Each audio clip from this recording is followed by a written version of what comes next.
Ethan Carter was just a mechanic trying to survive, a single dad, a man who'd lost everything except his daughter. Then, one rainy night, he saw an ambulance broken down on the highway, a man's life hanging in the balance. Without thinking, Ethan grabbed his tools and fixed it in minutes, but instead of a "thank you," he was fired. His boss said, "You don't touch what isn't yours." What Ethan didn't know: the dying man in that ambulance was Daniel Wright, CEO of America's biggest car company, and when Daniel woke up, he demanded answers. This is a true story of sacrifice, injustice, and a twist of fate that changed everything. The wrong kind of hero. The garage smelled of oil and burnt rubber, a scent Ethan Carter had known for over a decade. He wiped his hands on a stained rag, the grease stubborn under his fingernails no matter how hard he scrubbed.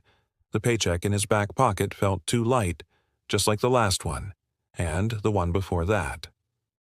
Across the dimly lit shop, his boss Ron leaned against a dented toolbox, arms crossed, face unreadable. Ethan already knew what was coming. "We gotta talk," Ron said, voice gruff. Ethan exhaled through his nose, bracing himself. He'd seen this look before, the tight jaw, the way Ron avoided his eyes. It was the same look he'd gotten at his last two jobs right before they cut him loose. "Business is slow," Ron continued, scratching at his beard. "I gotta make cuts. You're a damn good mechanic, Ethan, but..." That word carried the weight of every unpaid bill, every ramen noodle dinner, every time his 7-year-old daughter Lily had asked why they couldn't go to the movies like her friends. Ethan nodded stiffly. "I get it." He packed his toolbox in silence, the weight of it familiar in his calloused hands. The rain outside matched his mood, heavy, relentless. His truck's engine coughed to life, protesting like it too was tired of the struggle. His phone buzzed. Lily's school. Again. The voicemail was polite, but the message was clear. "Mr. Carter, we need to discuss Lily's recent absences. Her teacher has concerns."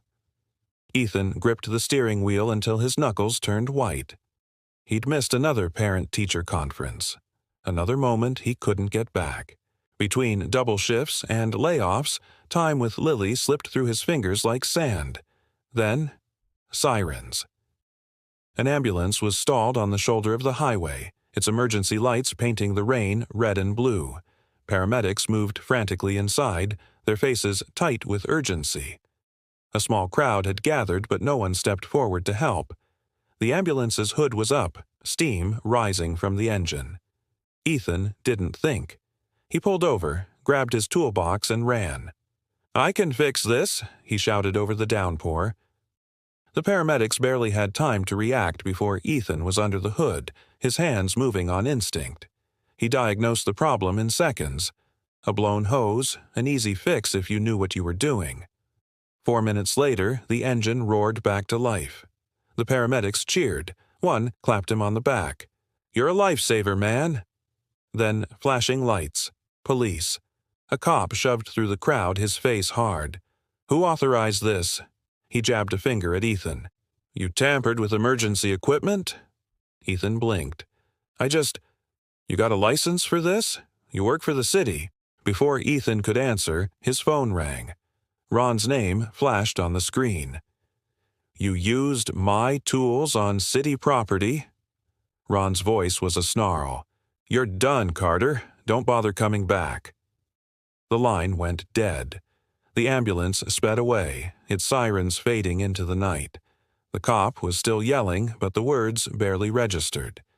Ethan stood in the rain, the cold seeping into his bones. He'd done the right thing, and it had cost him everything. Little did he know, the man fighting for his life in that ambulance was watching security footage at that very moment. And he had questions. A lot of them. The CEO wakes up. The sterile white lights of the hospital room burned Daniel Wright's eyes as consciousness returned in painful fragments. A steady beep from the heart monitor marked time like a metronome. His body felt heavy, anchored to the bed by tubes and wires. "Mr. Wright, you're awake." A woman in scrubs, Claire, his assistant, leaned into his field of vision, her relief palpable. "You gave us quite the scare." Daniel tried to speak, but his throat was raw.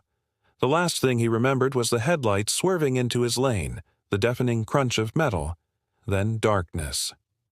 "Don't try to talk," Claire said, pressing a cup of water into his hand. "The doctors said you coded twice in the ambulance." Ambulance. The word triggered a flash of memory, a stranger's face haloed by flashing red lights, hands buried in the engine compartment. A mechanic. "Who?" Daniel's voice cracked. He swallowed and tried again. "Who fixed the ambulance?" Claire blinked. Some random guy pulled over to help. Why? Daniel's fingers tightened around the cup. He'd spent 30 years building Wright Motors from the ground up. He knew engines, and he knew that ambulance hadn't been minutes from dying. It had been seconds. If that mechanic hadn't intervened... "Find him." Claire opened her mouth to protest, but Daniel cut her off with a look. 2 hours later, hospital security footage played on a tablet in his lap. The grainy video showed a lean man in a soaked denim jacket diving under the hood, working with the precision of someone who'd turned wrenches his whole life. Then the cop approached, the argument, the phone call where the mechanic's shoulders slumped in defeat. Daniel's jaw tightened when the video cut to the man walking away in the rain, head down. "He saved my life," Daniel said quietly. "And they fired him for it?" Across town, Ethan Carter sat on the edge of Lily's bed, forcing a smile as she proudly displayed a crayon drawing. "See, Daddy, it's you fixing cars." Lily beamed, pointing at the stick figure with a wrench. Ethan's chest ached. The drawing showed their old apartment building in the background, the one they'd lost last year when the rent increased. He ruffled her hair. "It's perfect, Peanut." The knock at the door came just past midnight. Ethan peered through the peephole at a man in a tailored overcoat standing under the flickering hallway light. His stomach dropped. "Cops? Debt collectors?" "Ethan Carter?" the man asked when Ethan cracked the door open. Ethan instinctively stepped halfway into the hallway, blocking the view inside. Lily was still awake, doing homework at the kitchen table. "Yeah?" "Mr. Daniel Wright would like to meet you." The name meant nothing to Ethan. "Look, if this is about the ambulance, I already told..." "It's about a job offer." The man extended a business card embossed with the Wright Motors logo. A life-changing one. Ethan stared at the card, then back at the stranger. This had to be a scam. Or a mistake. Men like Daniel Wright didn't hand out jobs to mechanics who lived in buildings with broken elevators and peeling wallpaper. But the man's expression was dead serious. "Pack a suit if you own one. Mr. Wright doesn't like to be kept waiting." As the door closed, Lily's voice piped up from behind him. "Daddy, who was that?" Ethan turned the business card over in his hands, the embossed letters catching the light. For the first time in years, something that felt suspiciously like hope flickered in his chest. "I think," he said slowly, "it might be someone who's about to change our lives." The price of a second chance. The lobby of Wright Motors headquarters made Ethan's worn work boots feel out of place on the polished marble floor. His reflection stared back at him from the glass walls, a mechanic in a borrowed suit that hung slightly loose at the shoulders. The only suit he owned, pulled from the back of his closet for job interviews that never panned out. Claire, the assistant from the hospital, greeted him with a professional smile. "Mr. Wright is ready for you." The elevator ride to the top floor stretched Ethan's nerves thin. When the doors slid open, Daniel Wright stood waiting in an office that overlooked the entire city.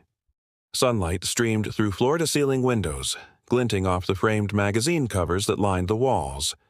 Top 40 under 40. Innovator of the Year, the man who revolutionized American muscle cars. Ethan swallowed hard. Daniel extended his hand. "You look different without rain soaking you." Up close, Ethan could see the fading bruises from the accident, the way Daniel favored his right side when he moved. The CEO gestured to a chair. "Sit. We have a lot to discuss." The contract slid across the desk like a promise. Head mechanic at our flagship facility, Daniel said. $90,000 a year, full benefits, stock options after 5 years. The numbers blurred before Ethan's eyes. It was more than he'd made in any 3 years combined, enough to get Lily into a better school, enough to stop lying awake wondering how he'd pay for her dentist appointment next week. Then Daniel dropped the bomb. The job's in Chicago. Chicago? 400 miles away. 400 miles from Lily's school, her friends, the only home she'd ever known. Ethan's fingers tightened on the contract. I can't relocate. Daniel studied him. Why not? My daughter. Bring her. It's not that simple. Ethan's voice cracked. Her mother. She's not in the picture, it's just us. Uprooting her now, the words hung between them. Daniel leaned back, his gaze unreadable.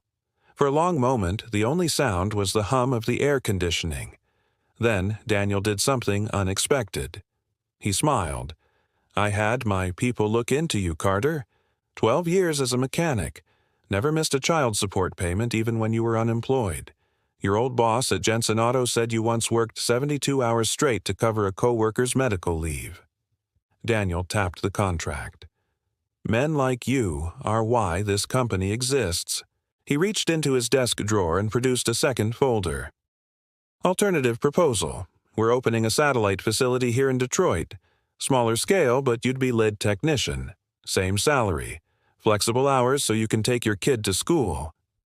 Ethan's hands shook as he opened the folder. This wasn't just a job offer, it was a lifeline. 1 year later, the grand opening of Wright Motors Detroit shone under camera flashes.